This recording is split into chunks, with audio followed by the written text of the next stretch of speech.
In this video, I'd like to discuss the product sign cabinets. Sign cabinets can be utilized to quote custom cabinets such as stick-built or extruded cabinets. These would both contain things such as double-sided cabinets, single-sided cabinets, or non-electric cabinets. If we're looking at an estimate within Control, and you're looking at the product list down the left side, under electric signs, you'll see sign cabinet. If we choose that product, the first thing we come to is the sign cabinet type. The cabinet type defines the defaults as well as the area-based pricing structure for everything that is to follow. So is this a single-sided extruded or a single-sided custom? And these can be added in the setup of the system. So if we're doing a single-sided custom sign, the first thing it wants to know is the quantity, then height and width of this particular sign, and the depth. This depth may be defaulted if an extruded is being chosen. Next would be the cabinet material and material type as far as what we're building the skin of the cabinet out of. This is already defaulted based off of our single-sided custom sign, but can be changed here to best fit the needs. The corners, are there any rounded corners on this particular sign? In this case, it assumes we're doing a square box with 4 corners. If for some reason this had other angles, those would also be defined as corners. How many rounded corners? In case you're putting rounded corners, it knows how to handle the labor for that. Once we've chosen the cabinet information, if we go to details next to it, it breaks out this information a little bit more. First, we have our material type, the material, what scrap percentage we want to add, and how are we producing it, such as we're going to break and shear this aluminum. Gives you your skin area, your scrap area, and how many sheets is going to be required. The frame type, we're building it out of angle iron and we're producing it, we're welding it together. The usage and the connections is based off of how many angle iron connections the system assumes will be needed based off of 4 square corners.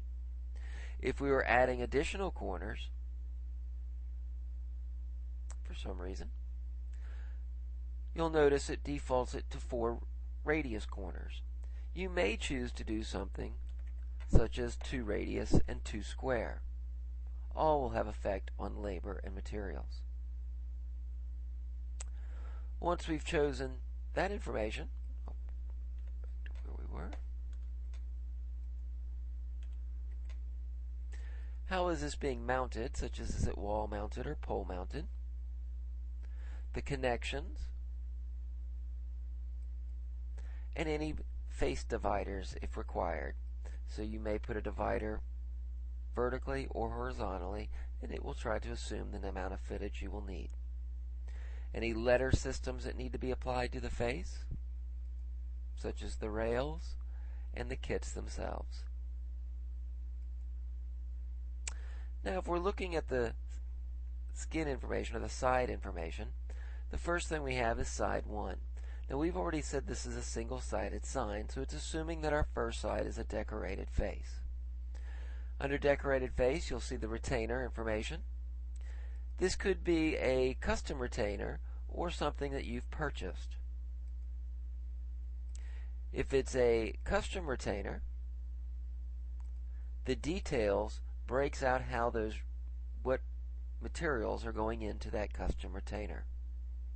Now, extruded retainer would not have this same information because it is all one piece. After we've chosen the retainer, then we can choose what type of face we're going to put within the retainer.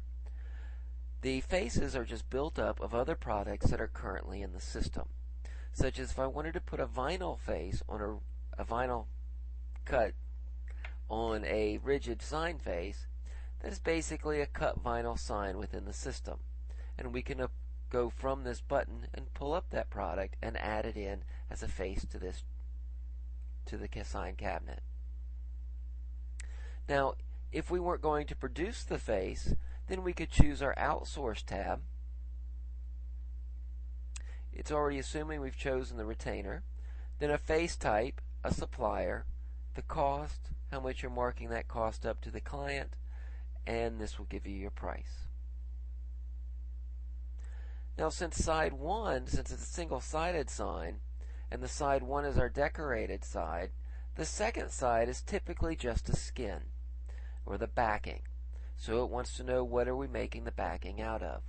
This is already set to default based off the cabinet type, but can be changed from here or changed as the default for a single-sided custom. Now, if this sign didn't have any faces, you would then of course have a skin on both sides 1 and 2.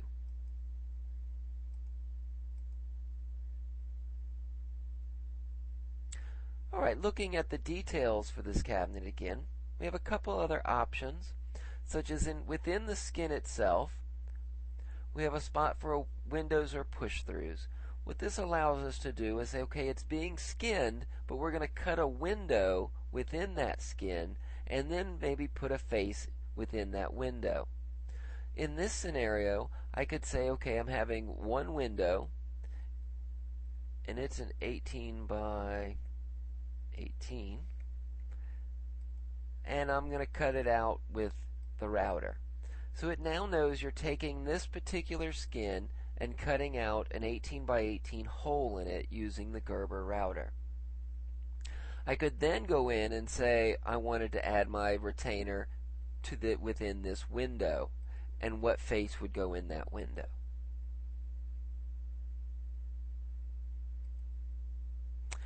Now that we've chosen the faces, if we go to painting and lamping, if we're painting this, it wants to know if there's a mask, if there's any prep required, any textures being applied, the primer, and then the paint type and color. And of course this would be a customized list for the paints you have in your store, as well as any overcoat. The painted area, it's coming up with a calculated painted area that it assumes, but it can be overridden. And if any color match, this will apply labor or additional pricing. Next thing we have is lamping. There are really two thoughts in lamping. The first one is this just a single type lamp box, such as this 48 by 96 with 4 square corners. We'll probably just take one size lamp. In this case, I'm going to run horizontally, and then I can choose what lamp type I'm going to run with. And whether you're choosing horizontal or vertical, it will try to calculate how many lamps it thinks will be required, but it can be overridden. You could then choose the ballast that may be needed, and how many. If we go into the lamping details, this allows you to break it up into multiple lamps, such as maybe I don't need 5 of these because it is an awkward shape. All I need is 3 of those, but I need 2 48s to fit. So here I can choose a number of different types of lamps, ballast, fixtures, etc.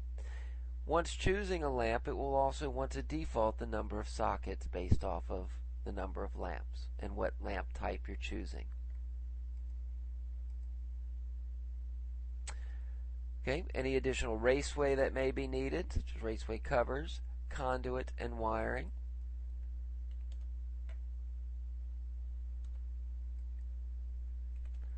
And then any additional notes for lighting. Next we come to the add-ons. This is really a modifier add-on where you can apply any questions to all of the products throughout the system.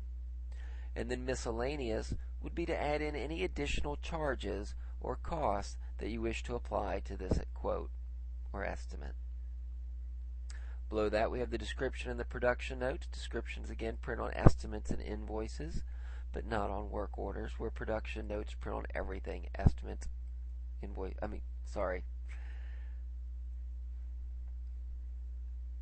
Next we have the description. The description of course prints on everything, estimates, invoices, and work orders, where production notes would only print on work orders. The Print Description Only checkbox eliminates all of the detailed information from the summary that the system chooses to print. If this is checked, when this prints as an estimate or invoice, only the information that is in the description field will show to the client. The rest of the summary is hidden. This concludes our video on the sign cabinet product. If you have further questions, please review our other videos for the system or contact the implementation department. Thank you.